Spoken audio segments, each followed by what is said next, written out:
You know that feeling? You've got this brilliant, world-changing idea, but when you try to explain it, you just see eyes glazing over. You are not alone. So many founders, especially in really complex fields like deep tech and health tech, have these incredible solutions that get totally lost in translation when they're pitching investors. So today, we're going to unpack exactly how to turn that complexity into the kind of clarity that actually gets you funded. This quote, "This pretty much sums up the brutal reality of it all, doesn't it?" An investor's mindset is not about sitting through a university lecture. They have three, and only three, core questions. Your entire pitch has to be laser-focused on answering them. It's a tough world out there, so let's build the playbook you need to win. Okay, so the first big hurdle is something we're going to call the complexity trap. This is that classic situation where founders who are so passionate about their technology accidentally overwhelm the very people they need to convince. And to guide us through this, we have two amazing experts from a Startup Day seminar, a doctor turned founder named Curly and a business translator named Terrier. What's so great is their perspectives are completely different. You've got Curly, who came from deep inside the problem. She was a doctor frustrated every day by the lack of data on female hormones. Then you have Terrier, who came from the outside, a business expert whose job was literally to translate PhD-level physics for people with checkbooks. And together, their experiences show us all the common mistakes founders make. All right, so let's break down these 5 common mistakes that cause investors to just check out. Seriously, avoiding these is half the battle. Oh man, this one is the classic. Founders are, and should be, incredibly proud of how their groundbreaking tech works. They want to show it off. But here's the thing. An investor doesn't care about the how until they are completely, 100% sold on the why. You have to lead with the problem. Always. And that leads right into mistake number 2, just overloading with detail. We founders, we think adding more data proves we're credible. But from an investor's perspective, more details usually just mean more confusion. Curly from Moon Health even admitted her early slides were, and I quote, totally full of complex hormone curves. And the result? Just blank stares, not signed checks. The last 3 mistakes are just as critical. Number 3, pitching to everyone. Just waste months on investors who were never going to be a good fit. Number 4, creating an expectation gap. Pitching a hardware company with a software timeline, that just creates a total disconnect.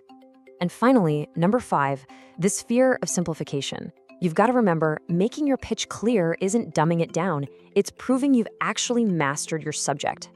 Okay, enough about the problems. Let's get to the solutions. This is what we're calling the clarity playbook, a set of really practical fixes for turning that messy complexity into a pitch that's actually compelling. So the first and honestly, the most important step is just choosing your audience. Don't waste your breath on generalists. Go after the specialized funds, the ones with deep expertise in your field. Even better, find investors whose other companies could become your future partners or customers. And please, if you're in a regulated space like health tech, make sure they get the long timelines for things like certifications and trials. This is so crucial. You need 2 different decks.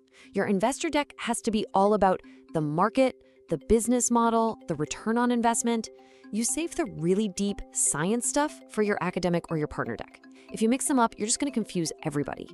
And especially when you're just starting out, you have to remember that angel investors are so much more than just a source of cash. They are your first, most passionate amplifiers. These are people who genuinely want to help you, to make introductions, to coach you. So lean into that. Let them be your ambassadors. Okay, now, for all you hardware and deep tech founders out there, listen up. This is vital. TRL, or Technology Ready Level, is basically a scale for how mature your tech is. And Terrier gives a really stark warning here. Don't raise money too early, not before you hit a TRL of at least 4 or 5. If you do, you risk giving away way too much of your company over many, many long funding rounds. So we've covered who you should be pitching to. Now let's talk about perfecting how you actually deliver that pitch for maximum impact. See, it's not enough to be understood. You have to be memorable. Terrier used what he called a memory hook. He referenced a song in his pitch. And what happened? The next day, an executive didn't remember some data point, he remembered the song. That's the whole point. You don't just want to be understood, you want to be remembered. I love this insight from Curly. It's so smart. When an investor asks what seems like a naive or a wrong question, don't get frustrated. See it as a diagnostic tool. It's a signal. It means you need to reframe the problem in a way that's more relatable. It's not about repeating your data louder. It's about finding a better way to connect. All right, so all of these tips, all these tactics, they all lead us to the single most important principle in this entire playbook. It's a subtle shift in mindset, but it is so powerful.